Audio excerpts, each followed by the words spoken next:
સુહાનાની આંખ હવે દરરોજ સવારે બારણું જોઈને ખુલે છે. એ હંમેશા વિચાર કરે છે આજે પણ કાર્તિક આવશે. એની આંખોમાં ઝગમગાટ છે, પણ દિલમાં એક હિચક છે, અજાણ ભવિષ્યની. સુહાના અને કાર્તિકનું સંબંધ હવે ફક્ત એક શોખભર્યા મુલાકાત સુધી સીમિત નહોતું. એમણે હવે સપનાઓની સાથે સમજદારીથી ભરેલો સંવાદ પણ શરૂ કર્યો હતો. એક દિવસ કાર્તિકએ ફોન કર્યો. સુહાના, શું તું આવતીકાલે સમય કાઢી શકે? શા માટે? મારી બુક રિલીઝ છે. મારી પહેલી પોકેટ નોવલ. સુહાનાનું દિલ ધબકવા લાગ્યું. કાર્તિક હંમેશા લખતો હતો, પણ તેણે ક્યારે એવું ન કહ્યું હતું કે એ કંઈક છપાવશે. હા, હું ચોક્કસ આવીશ. તું જાણે છે કે હું તારા માટે કેટલો ગર્વ અનુભવું છું.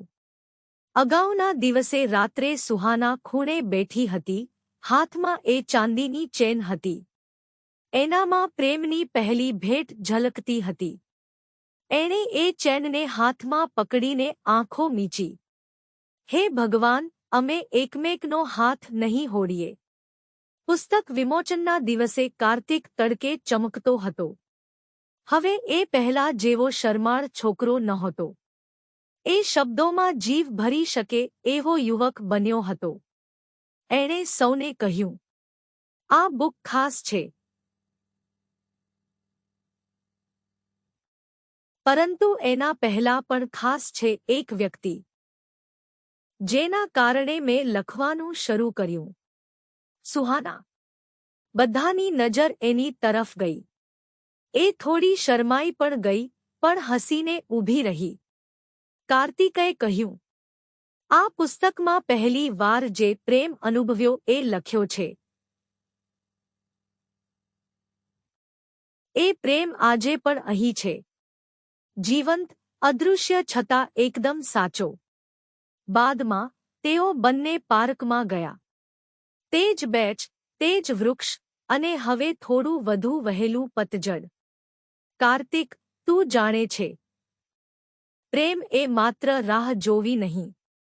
ક્યારેક પ્રેમ એ સાથ આપવો હોય છે. એકબીજાની સાથે ઊંડા પળો વિતાવવા હોય છે. કાર્તિકએ એને જોયું. હું તને ક્યારેય ગુમાવવા નથી ઈચ્છતો. તમે ક્યારેય નહીં ગુમાવો. સુહાનાએ કહ્યું, પણ આપણે પ્રેમને મજબૂત બનાવવો પડશે. હવે યુનિવર્સિટી આવશે, નવા મિત્રો, નવા રસ્તાઓ. કાર્તિકે ધીમેથી એને રોકી. સુહાના, ભવિષ્ય ભલે બદલાય, પણ તું મારા માટે બદલાશે નહીં. તું હંમેશા મારી કહાની પહેલું પાનું રહેશે. સુહાનાએ ચેન સ્પર્શી. એ ચાંદીનું નાનું હૃદય હવે એક મોટું વચન બની ગયું હતું. જ્યારે સૂરજ પાછો પલટાયો, પતંગિયા ઉડી રહ્યા હતા. સુહાના અને કાર્તિક એકબીજાને જોઈ રહ્યા હતા, જાણે કહે છે કે અમે હવે બાળકો નથી. હવે અમારી કહાની સાચા પ્રેમની યાત્રા બની છે.